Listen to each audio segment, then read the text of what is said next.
In the hush of a midnight drawer, a 1998 Lincoln penny waits, pretending to be ordinary. Beside it, a 1966 Roosevelt dime hums with the echo of a nation changing its metal and its mind. A 1977 Jefferson nickel slides into the frame, worn, quiet, underestimated. 3 coins, 3 eras, 1 table. History breathes between their scratches. Fingers hesitate because legends don't always shine. That penny has seen pockets, payphones, and promises. That dime survived the year silver disappeared forever. That nickel crossed gas stations, jukeboxes, and late-night regrets. They weren't saved for value. They were saved by chance. Every mark is a timestamp. Every edge whispers a secret collector's chase. What if one mistake turned common into rare? What if your change carried a silent jackpot? The camera moves closer. The room grows darker. Metal clinks like a warning. These coins don't ask for attention. They demand it. Check your pocket. History might already be watching you. The story of the 1998 Lincoln cent coin begins long before the year 1998 itself, because the coin carries the legacy of one of the most iconic designs in United States coinage history. The Lincoln cent, first introduced in 1909, was created to honor the 100th birthday of Abraham Lincoln, becoming the first regular circulating U.S. coin to feature a real historical figure. The designer Victor David Brenner produced a portrait of Lincoln that became instantly recognizable, and over the decades, the cent evolved through several transitions, yet always retained the familiar image of the revered president. By the time 1998 arrived, the Lincoln cent had already been in circulation for 89 years, and it continued to be a staple of daily transactions across America. In 1959, the reverse design had changed from the original wheat ears to the Lincoln Memorial, created by Frank Gasparro. This design featured the famous monument in Washington, D.C., and included a tiny depiction of the statue of Lincoln inside the memorial, making the cent unique because it showed both the president's portrait on the front and his seated statue on the back. For nearly half a century, this design became a symbol of American coinage, and the cent remained one of the most widely used coins in the world. By the 1990s, the United States Mint was producing billions of Lincoln cents every year, and the 1998 penny continued this tradition. The composition of the coin had also changed since the early days in 1982. Rising copper prices caused the mint to switch from a mostly copper coin to a copper-plated zinc plancher, meaning the 1998 cent consists of 975% zinc with a thin 25% copper plating, giving it the familiar red surface while reducing production costs. The 1998 Lincoln cent was struck at 3 facilities: the Philadelphia Mint, which produced coins with no mint mark, the Denver Mint, which used the D mint mark, and the San Francisco Mint, which struck proof coins, bearing the S mint mark. The Philadelphia and Denver issues were made for circulation, while the San Francisco issues were specially produced with mirror-like surfaces for collectors. As the Mint entered the late 1990s, it was preparing for upcoming changes such as the 50 State Quarters program, which began in 1999, and the future redesign of the Lincoln cent that would take place in 2009 to honor the bicentennial of Lincoln's birth and the centennial of the coin itself. However, in 1998, the classic memorial reverse was still in place, and the coin represented the closing years of a long era of design continuity. While most 1998 cents are extremely common with hundreds of millions minted, a few varieties attract interest among collectors. One of the most notable is the 1998 wide AM reverse variety. On normal 1998 cents, the letters A and M in the word America on the reverse are very close together, almost touching, but in the wide AM variety, the letters have more spacing between them. This variety exists because the Mint accidentally used a proof-style reverse die on a small batch of circulation strike coins, creating an interesting and valuable collectible. This kind of unexpected die mix-up makes the 1998 cent appealing to coin enthusiasts. Another point of interest is the quality of strikes from different mints. Denver strikes often appear sharper, while some Philadelphia coins show weaker detail. These subtle differences show how minting technology and die maintenance affected production during that era. Even though the cent had become less valuable in purchasing power by 1998, it still remained deeply embedded in American culture. It was the coin children used to learn, counting the coin left in change jars and the coin millions of people saved in piggy banks. Its sentimental value was undeniable, and the Lincoln cent stayed as a symbol of American heritage. The 1998 proof cents from the San Francisco Mint highlight the craftsmanship of the era. Proof coins feature frosted devices against brilliant mirror fields, and they were created using specially polished dies and planchets. Collectors prized these coins for their elegance and beauty as they demonstrated the mint's highest level of precision. As the century approached its end, the 1998 Lincoln cent stood as part of a long, unbroken tradition. Millions of Americans used the coin daily without thinking about its history, craftsmanship, or symbolism, but for collectors and historians. The 1998 cent is a marker of the final years of the memorial reverse, which would be replaced in 2009 following a 50-year run. The coin also represents the modernization of the United States Mint with improved minting technology and evolving coin compositions. The Lincoln cent has always been more than a simple piece of currency. It reflects American ideals, national history, and the image of a leader who shaped the nation. The 1998 Lincoln cent carries all of that symbolism while also marking an important transition period in U.S. coinage, leading to the redesigns and commemorative issues that followed. The coin endures as an accessible collectible, a reminder of the era and a testament to a design that remained beloved for a century. Through its mass circulation, its varieties, its proof issues, and its place in the long timeline of U.S. numismatics, the 1998 Lincoln cent continues to be studied, collected, and appreciated, making it far more meaningful than its tiny size or face value. Would suggest, as we explore the deeper history behind the 1998 Lincoln cent, it becomes important to understand the long path that led to its creation and the broader story of the Lincoln cent series, which spans more than a century. The existence of the 1998 penny is the result of political decisions, artistic influence, economic challenges, technological changes, and evolving national identity, all woven together into the story of a small yet powerful coin. The origins of the Lincoln cent trace back to President Theodore Roosevelt, who believed American coinage had become artistically dull and lacked the grandeur appropriate for a great nation.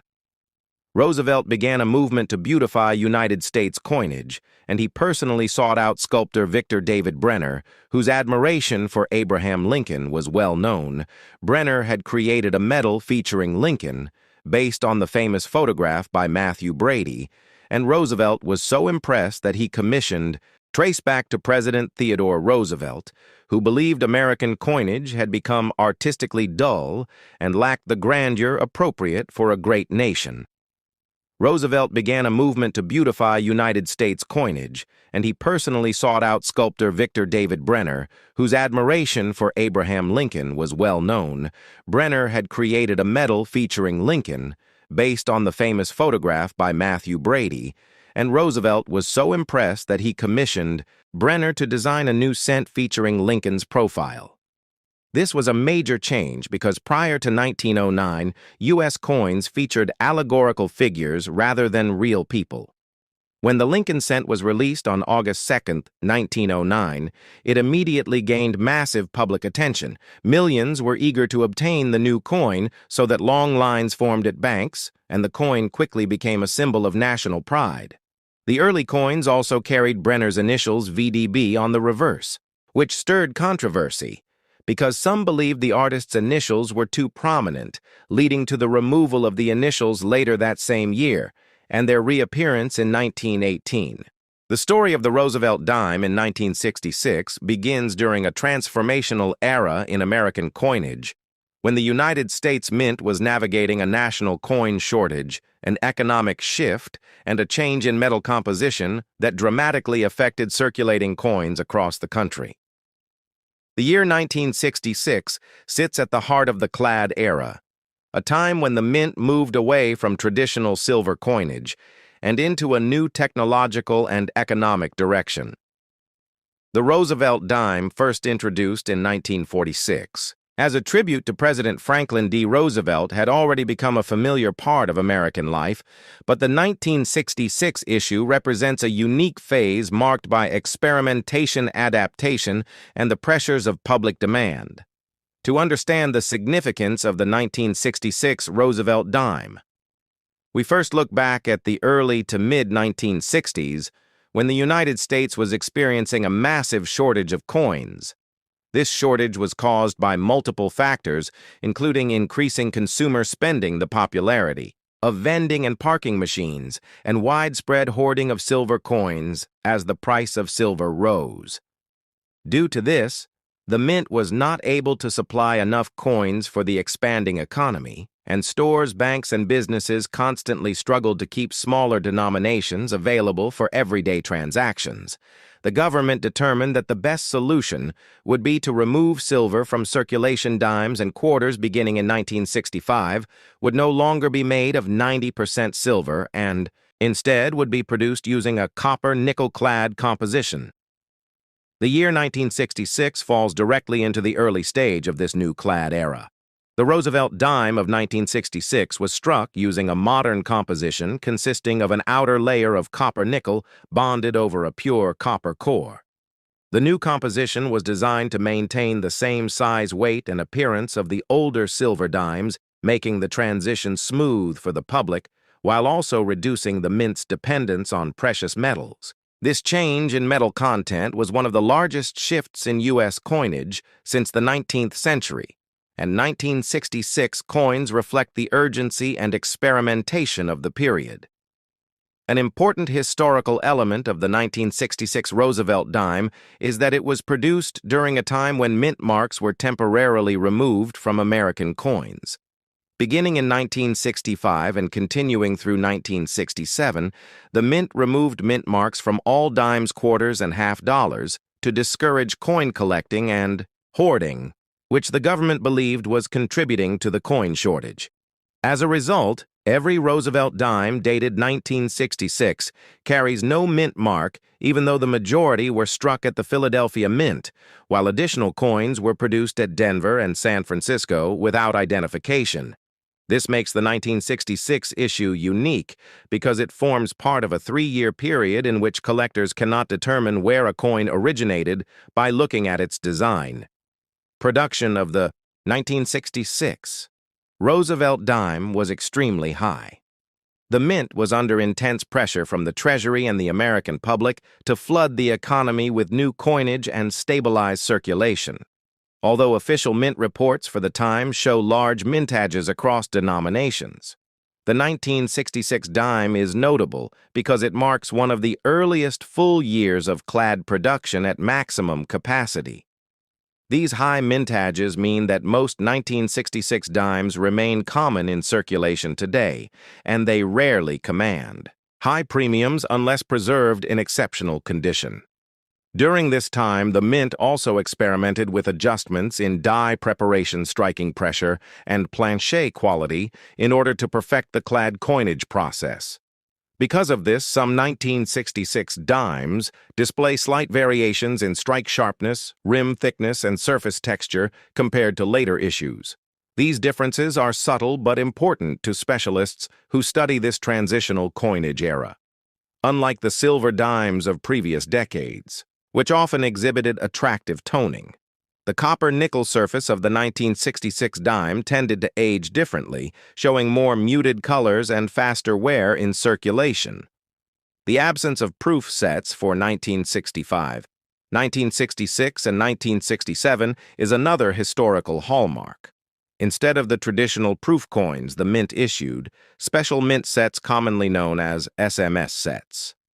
These special mint set 1966 Roosevelt dimes were produced with better than circulating quality, Though they were not true proofs, they often display a satin or semi-proof-like finish. Collectors today often seek out these SMS dimes because they represent the only premium version of the coin available for that year. The highest quality SMS 1966 dimes are valued for their sharp details, clean surfaces, and strong luster. The broader historical context of the 1966 Roosevelt dime also includes national events affecting the U.S. economy and public sentiment. The mid-1960s were marked by continuing social change, the rise of new technologies, and increased consumerism. The coin shortage had become a national conversation piece, with newspapers covering stories about the disappearance of coins from everyday commerce. The release of clad dimes, including those dated 1966, symbolized the government's response to public frustration and economic strain. As the public gradually accepted the new non-silver dimes, the shortage began to ease, and circulation normalized by late 1966 and early 1967. In design, the 1966 dime continued. The original work of John R. Sinek, whose portrait of President Roosevelt had been used since 1946. The obverse shows Roosevelt in profile facing left, representing leadership and national recovery, tied to his role in the creation of the March of Dimes and his efforts to fight polio.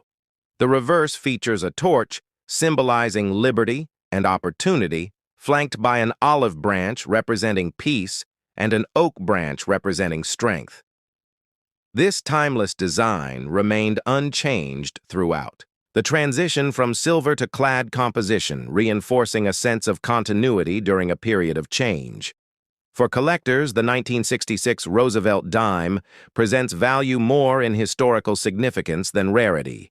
It is a coin that captures an important turning point in American numismatic history and represents the mint's evolution into modern high-volume production technology.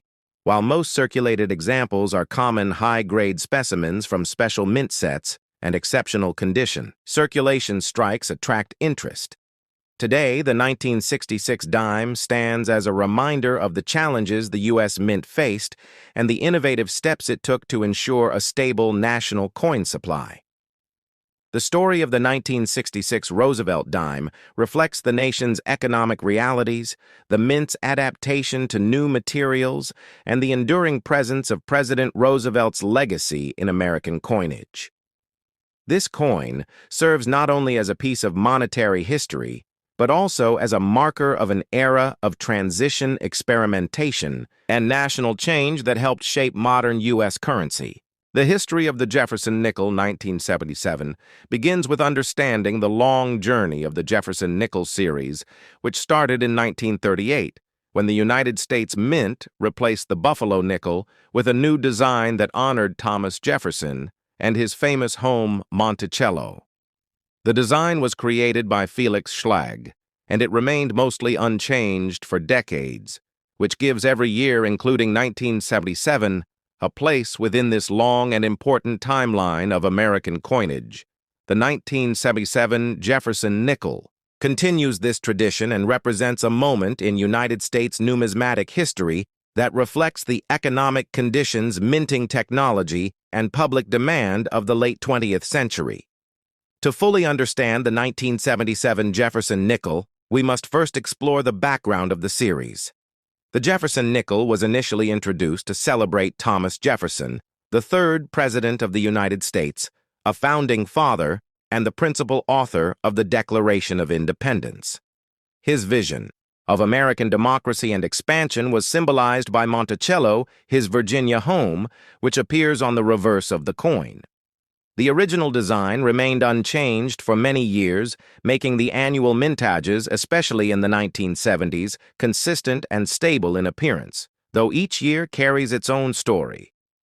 When we examine the year 1977, we step into an era defined by rising inflation shifts in coin circulation and increased activity at the United States Mint. The United States in 1977 was experiencing economic challenges, including inflation and changing patterns in coin usage, which impacted how many nickels were produced that year. The U.S. Mint produced Jefferson nickels in three primary locations: Philadelphia, Denver, and San Francisco. But in 1977, the Philadelphia and Denver mints handled the business strike production, while San Francisco focused on proof coins. For Philadelphia, the mint produced hundreds of millions of 1977 nickels without a mint mark, because the P-mint mark was not yet used on nickels during that period. For Denver, the coins were struck with the D mint mark and also in high quantities. This mass production reflects the continued reliance on the nickel for commerce in everyday American life during the late 1970s. Another key part of the 1977 nickel story is its composition. The Jefferson nickel had remained unchanged in metal composition since after World War II, containing 75% copper and 25% nickel.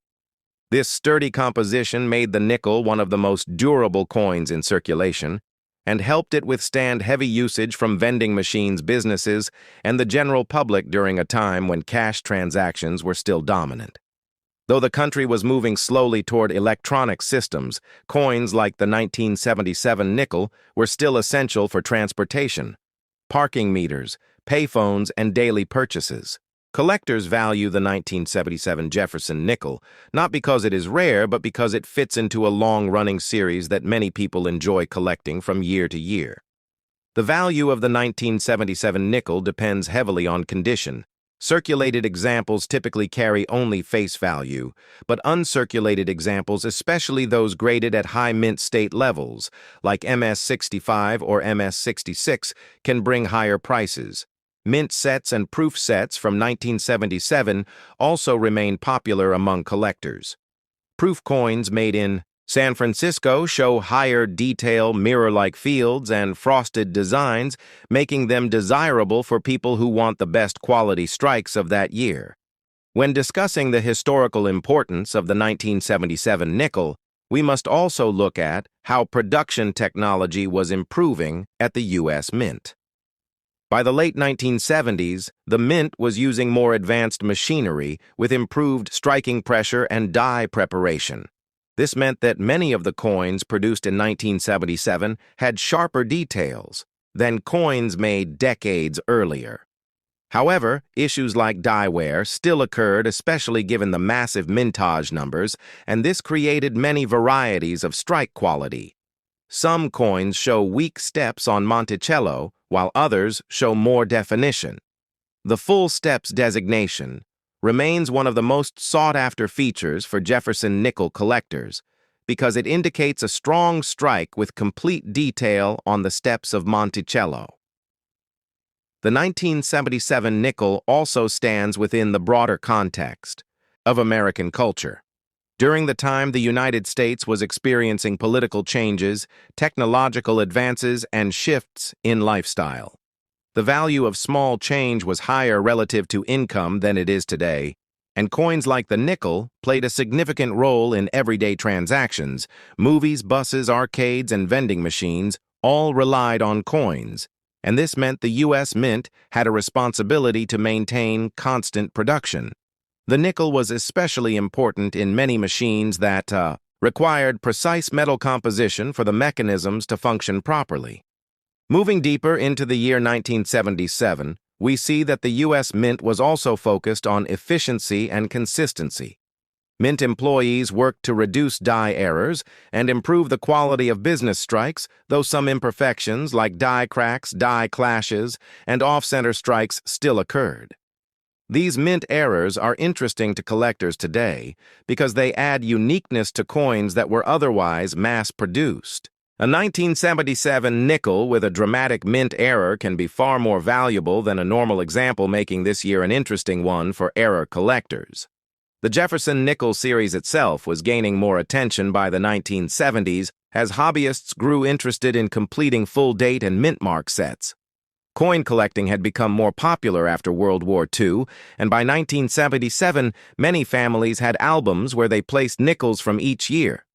Children often began their numismatic journey by searching for Jefferson nickels in pocket change. This created a nostalgic connection for many Americans who now look back at the 1977 nickel as part of their childhood memories. The design of the Jefferson nickel continued to gain appreciation in 1977, even though some people debated whether it should be replaced. The portrait of Thomas Jefferson remained iconic, showing his strong profile on the obverse, while Monticello on the reverse symbolized history, architecture, and Jefferson's legacy. The 1977 version retained the simplicity and classical influence of Schlag's original artwork, which made it instantly recognizable to anyone who handled it. The coin stood as a reminder of American ideals, even in daily transactions. To create a full understanding for this video, we also explore how the 1977 nickel compares to coins of earlier and later years. The early Jefferson nickels from the 1930s and 1940s, especially those with the wartime silver composition, are highly collectible. Later nickels from the 2000s changed design entirely when the Westward Journey series was introduced, but the 1977 nickel remains part of the traditional design era. Collectors often include the 1977 nickel as part of complete sets spanning multiple decades, which shows how important every date is even when the coin is common. Mintages for the 1977 nickel reached into the hundreds of millions, making it widely circulated across the country. This widespread distribution means that many people still encounter 1977 nickels in pocket change today. The coin's durability allows them to survive for decades without significant wear, and some lightly circulated examples still show strong detail. The continued presence of 1977 nickels in circulation makes them a fun discovery for new collectors who may not realize they are holding a coin nearly 50 years old. Another layer of history comes from examining the role of the U.S. Mint itself. The 1970s were a decade of modernization and expansion for the Mint. New equipment and improved quality control systems helped streamline production and build consistency in coin output. The 1977 nickel reflects this era of technological progress while still maintaining the classical design that generations of Americans recognized. The improvement in minting standards meant that high-grade examples of 1977 nickels are easier to find than earlier dates, though truly perfect strikes are still uncommon. For collectors who seek high-grade examples, the focus on steps at Monticello becomes extremely important. The full steps designation is given by coin grading companies only when all steps are clear and uninterrupted. This requires a sharp strike and minimal die wear, because millions of 1977 nickels were produced. Many dies wore down quickly, and coins struck later in the die's life show softer details. This gives collectors a challenge as they search for high-quality pieces among such a large population.